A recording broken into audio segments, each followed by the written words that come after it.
Hey guys, it's Juliana again. I'm back with the second video finally. Sorry for the long wait.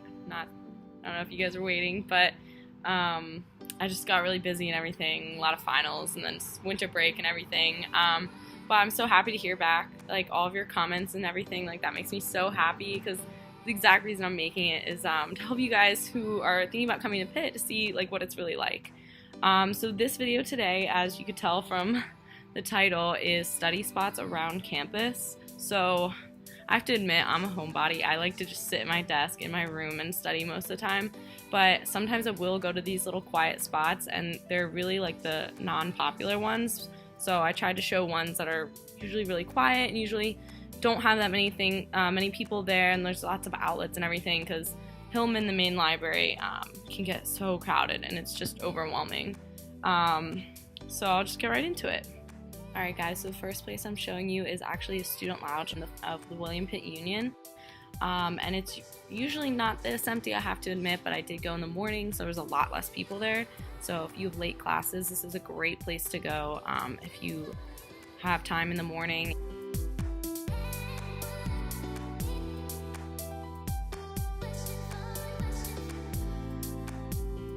It has a great view of Cathy, as I just showed you. There's lots of different tables and a countertop to go on, and it's honestly one of my favorite spots ever.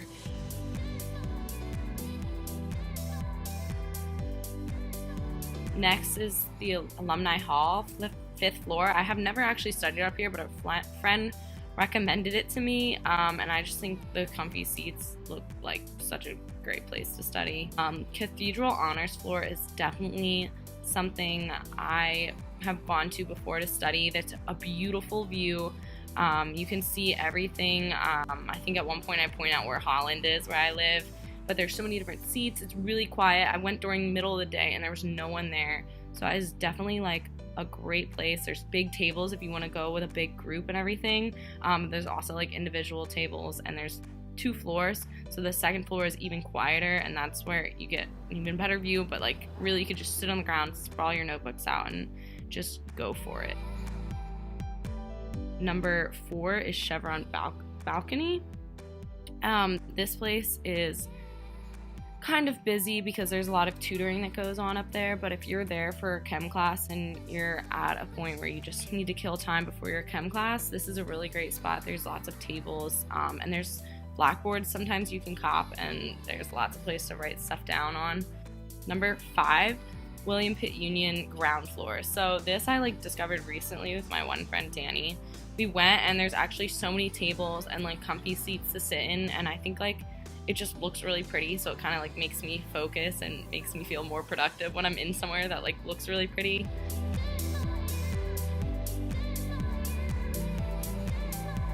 Then there's the Frick Fine Arts Building. This was also recommended to me by my roommate Carly, so she used to have a class in there. But there's this beautiful little courtyard place, and you can sit around on benches and kind of study and just like maybe read a book if you have to read something for class. And then I actually discovered there's a library in there. So this had so many tables, and this was like on a Sunday, and there was a lot of tables open, and you could go upstairs, and there were like a little table up there, especially if you had like someone that you wanted to study with. It was definitely more quiet, so I wouldn't recommend it if you had a group, but definitely so many open spots to study and like a really nice calm environment. So Carnegie Public Library, a lot of people don't realize because they just go to Hillman, but if you go right across the little park in the middle, there's the Carnegie Public Library, and there's so much seating. I didn't get as much filming here because people were kind of giving me looks, but there's a lot of open seating, and they actually have music playing, like a live band. It was so nice, like if you don't mind a little bit louder music sometimes, but I'm sure that's not all the time. And they had computers if your laptop dies or something like that if you needed to use it. And then I also discovered this little outdoor area, and you can go to it, and I thought it was so cute. And I also went up another floor, and I found even more seating that was just open and available, and literally no one was there on a Sunday afternoon. So if that's not a clue that there's not going to be a lot of people, then I don't know what else would be. Then there's Langley Library. So Langley is the biology building, and a lot of people don't realize it, but it has a library within it, and there's almost usually no one in there. A lot of people who will go in the bottom floor see that it's full and just leave, but if you go up this little staircase, you go to the second floor and there's so much seating, and it's definitely like a silent room. So if you're going to study by yourself, this is like the perfect spot. And there's always like this chalkboard right here, and there's two sides to it, so you can just flip it over and write more. Alright guys, that's all I have for today. I hope you liked this video. I hope it kind of gave you a feel for Pitt's campus and how many different spots there are to study, whether you're a current student or prospective student. But let me know if you liked it, and let me know any suggestions you guys have for future videos. Like and subscribe. Bye guys!